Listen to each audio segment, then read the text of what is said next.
تمہاری شہرت میں اور اضافہ کرے، تمہاری صلاحیت میں اور اضافہ کرے. جی، آج کل یوتھ میں ہم نے ایک ڈپریشن کا ایلیمنٹ پایا ہے. Everyone is frustrated, everyone does not know what to do, where to go. Youth کو یہ بھی نہیں پتا کہ بڑے ہو کے ہمیں کیا کرنا ہے، کس ڈائریکشن میں جانا ہے. جس سے بھی بات کریں وہ یہی کہتے ہیں کہ ہمیں پڑھنا ہے اور باہر جانا ہے. What is the thing required to eliminate that element of frustration in the youth? دیکھیے بات ان کی بات بھی ٹھیک ہے نوجوان نسل کی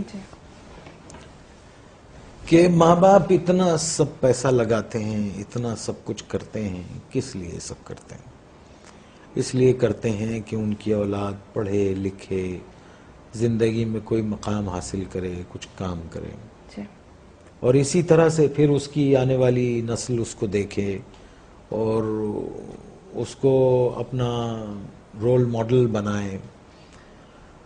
جب وہ پڑھ لکھ کے پریکٹیکل زندگی میں داخل ہوتا ہے تو اس پر ہر چیز کے دروازے بند ہو جاتے ہیں، نوکری کے، آگے بڑھنے کے، صلاحیت کے. ہم کیسے لوگ ہیں؟ ہم میں کوئی چیز، کیا چیز ٹھیک ہے ہم میں؟ مجھے آپ بتائیے.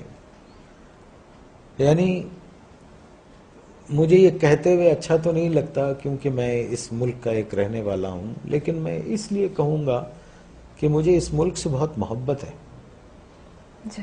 میں نے کبھی یہ نہیں سوچا کہ ملک نے مجھے کیا دیا. میں نے ہمیشہ یہ سوچا کہ میں نے اپنی کیپیسٹی میں اپنے ملک کو کیا دیا ہے. تو مجھے اندازہ ہوتا ہے کہ میں نے لوگوں کو خوشی دی، میں نے لوگوں کو قہقہے دیے، میں نے لوگوں کی دکھ اور تکلیفوں کو شیئر کیا میں نے. اور لیکن ہم ہر شعبے میں ہم بے ایمان ہیں. کیوں ہیں؟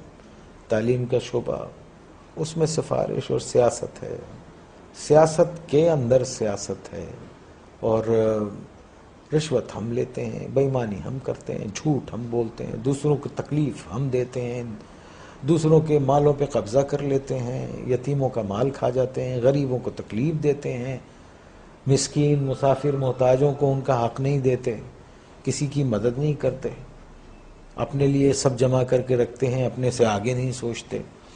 تو آپ یہ دیکھیے ایسے معاشرے جو ہیں وہ اگر آپ اتنے برے ہو رہے ہیں جس طرح سے نظر آ رہا ہے آپ کو، تو اگر آپ قرآن شریف پڑھیں تو اس میں جو قومیں اللہ تعالیٰ کی احکامات کو نہیں مانتی اور جو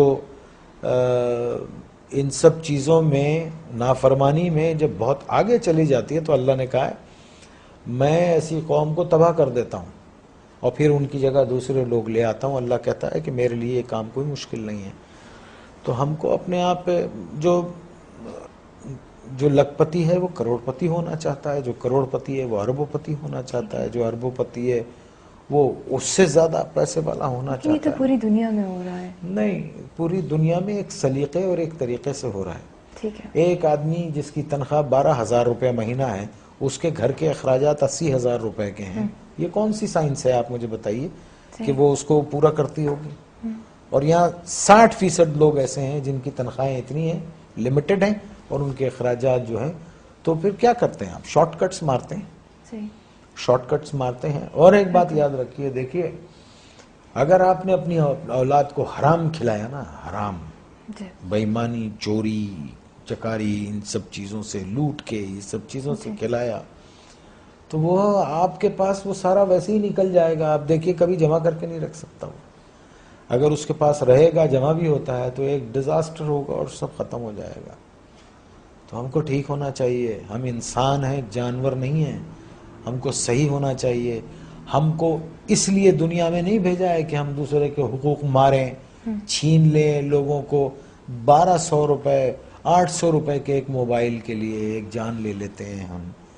کبھی وہ تنہائی میں بیٹھ کے وہ سوچتے نہیں ہوں گے کہ ایک انسان کی زندگی جب وہ پیدا ہوتا ہے تو وہ گوشت کا لوتھڑا ہوتا ہے، پھر وہ انسانی فارم میں آتا ہے، پھر وہ دنیا میں آتا ہے بے سہارا، بے بس. ماں اس کو 9 مہینے پیٹ میں رکھتی ہے، پالتی ہے، پھر وہ گرم سرد کا مقابلہ کرتا ہے اور بڑا ہوتا ہے، چوٹیں لگتی ہیں، دھوپ ہے، بارش ہے، اور پھر ایک آدمی اس کو ایک 500 روپے کے موبائل کے لیے اتنی تقودو سے پلنے والے بچے کو گولی مار کے چلا جاتا ہے.